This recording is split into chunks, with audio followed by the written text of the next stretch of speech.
Alright, we all know the drill by now. This is a seasonal anime video. Where's the anime? Boom, there's your anime. What season? Spring season. Boom, cherry blossoms. It's like the start of every fucking high school anime now. Am I gonna be covering your favorite anime this season? Maybe, maybe not. But what I can guarantee is that I will disappoint you as much as you disappoint your own parents. Hi, Dad. And of course, lastly, we need some beats up in here, so what perfect music shouts out both anime and spring? That's right, we were all thinking it. Phil Collins! Sorry, I just really felt like putting Phil Collins in here for absolutely no reason. Let's start off with some good old-fashioned Fujo bait, and you know it's good Fujo bait when one of the guys actually looks almost fuckable if they only gave him a pair of tits. You didn't hear me say that out loud. Now, they do have a tsundere in the first episode, but it is a guy, so obviously it doesn't appeal to me. Because what do I look like? A guy just... Do I look like a tsundere? That wasn't even on the script, I just made it up now. Following up David Productions' hugely successful Diamond is Unbreakable is Sagrada Reset. Alright, so it's not exactly part 5, but imagine a town where the world's shittiest stand users gather around and discuss philosophy. Our protagonist this time has the amazing power of a pretty good memory, granting him the supernatural ability of being able to remember where he put his keys. He meets a girl with the ability to reset time but not remember any of it, with the added ability of having a personality of a soggy biscuit. Together, they team up and form the Dustcloth Crusaders.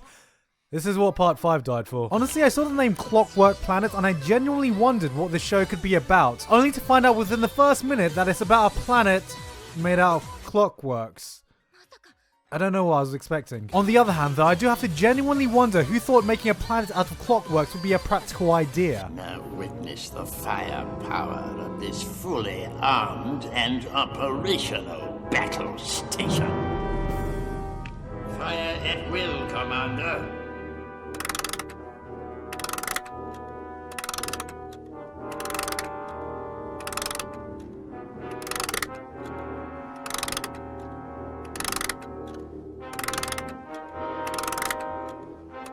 The original Shingeki no Bahamut was a good show, and this looks like a good sequel of a good show with a good OP and good animation. Yeah, it's pretty good. Kind of like Saikano, How to Raise a Boring Girlfriend, which was also a good self-aware harem show that I haven't quite finished the first season yet. So why don't we just all dance around this ball of adequate goodness that all these sequels are giving us? Eromanga Sensei is one of those shows you've probably seen a lot of random images and gifs floating around a lot, but what's it actually about? Well, for those of you who are unaware, it's a long-awaited patch to Orimo. Now, I know this may just look like a basic reskin. I mean, it still has the same otaku incest bait premise that drew us in initially, and the maps do look very similar. But if you check the official patch notes here, you can see that it's not just a reskin. There are some balance changes with the waifus to make some of them more desirable this time, but the biggest change, as you can see, is how people were unhappy having to pick between Kirino and Kuroneko. So what they did was just kind of combine the two of them into one character, which many people are saying is going to make her pretty OP, especially with the incest buff, but in my opinion, it's still too early to tell at the moment. They did, however, make all the characters 12-year-old lollies. A controversial move, I know, but I suspect that's to do with the preparation they're making for the new Chris Hansen game mode they're developing. Seriously though, this show is absolute trash, and so is anyone who likes it.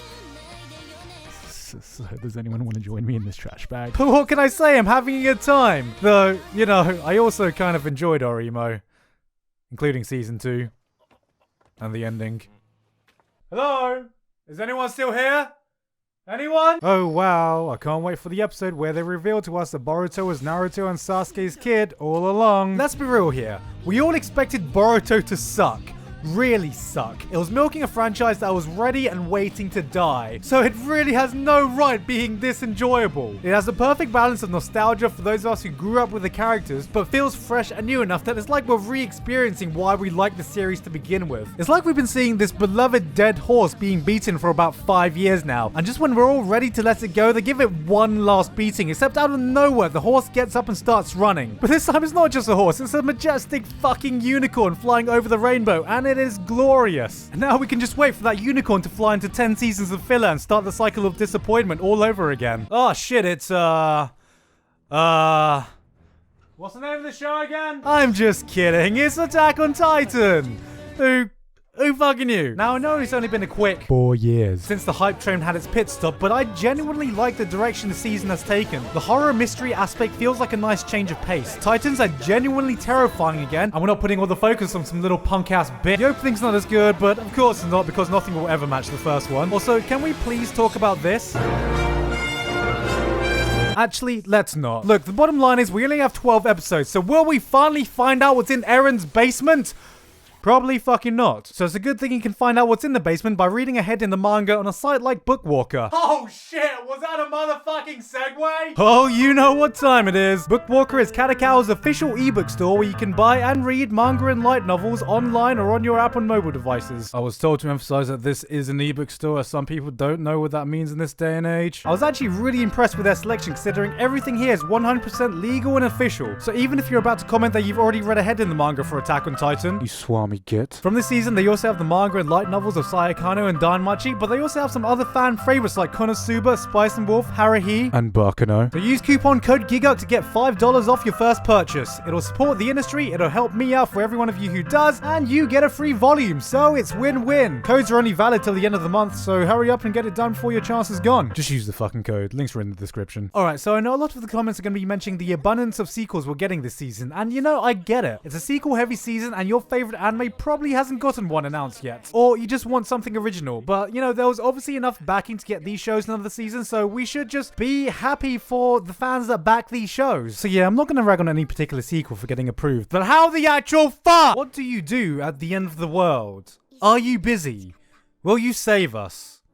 Has every author literally stopped giving a shit about their light novel names now? Alright, I fully admit it. I didn't really want to give this one a chance because it's another light novel adaptation of another fancy setting with a stupid fuck-off name. So if it ends up being great, I'm sure you'll all be here telling me how wrong I am. And hey, while you're at it, why not throw Grand Blue Fantasy in there too? And I guess Recreators too, as we have yet another loser nerd being sucked into a fancy world. Wait a minute, is that a giant robot? And did she just summon a Tommy gun and use a sword to play it like a violin as a weapon? And wait, is this Hiroyuki Sawano? And what the fuck is that Gale Babylon with rocket launcher? Guys, I don't know what's going on, but I think I just came. Alright, so this was balls to the walls awesome, and I'm not sure why more people weren't talking about this. I mean, instead of a guy transported to a fancy world, how about a fancy world transported to a guy with giant robots and rocket launchers and whatever the fuck this attack is? The only thing that could have made this first episode better was if we had the Sawano drop. You know the one I mean. That one song in every Sawano OST that's just like...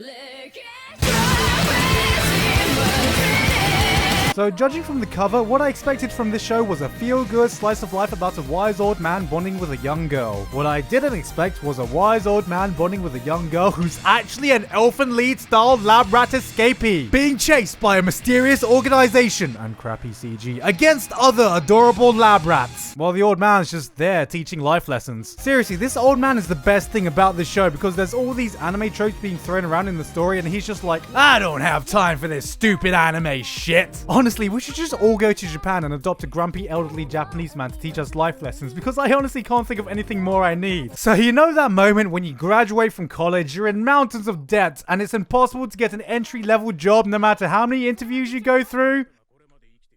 That wasn't a joke. PA Works are back at it again with a show about young working women... working. Yep, it's not cute girls doing cute things, but working women doing working things. But instead of a meta look at the anime industry, this time it's a charming tale of a city girl getting a job in a rural town, where everyone is friendly and we have adorable elderly Japanese men. Seriously, someone get me my own elderly Japanese grandpa right now. So I'm sure anyone who took a quick look at the title of the show and the studio it came from could easily assume that this has something to do with Re:Zero. I mean, just look at the fucking titles and they're both fancy shows as well. But I assure you this has absolutely nothing to do with Re:Zero at all. They are not connected, and any such connections are only just in your head. And I think that's pretty much everything worth mentioning this season. Again, thank you to Bookwalker for collaborating with me with the vouchers this month. So make sure you use coupon code GIGUK while you still have the chance, because it's been a pretty good season. A nice mix of new and sequels, and you know, I mean, we have Attack on Titan, so I mean, who can fault that with Attack? Hold on a second, aren't I forgetting something important?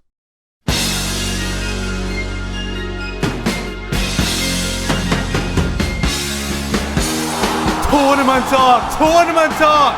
It's a fucking tournament talk! Tournament talk! We interrupt interrupt this program to bring you an important message. Tournament Arc! Tournament Arc! Tournament arc? Tournament arc! Hi! Hi! Hi! Hi! Hi! Hi! Hi! Nah, I don't think I've missed anything. Hey guys, hope you enjoyed the video. Thank you very much this month to Basil, Lee Watts, Patrick Madsen, never forget my wife Satania, and everyone else on Patreon for helping to support me for this month. And also thank you to Bookwalker for reaching out to me. This video wasn't directly sponsored by them, but I do have my personal voucher for the month, so this won't be the last time I'll be mentioning them. So yeah, I guess this is Bookwalker month now on my channel. Woo! I just made that up. Links in the description. Anyway, that's it from me. You can also find me on Facebook and Twitter, but until then, I've been Giguk, and I'll see you all next time.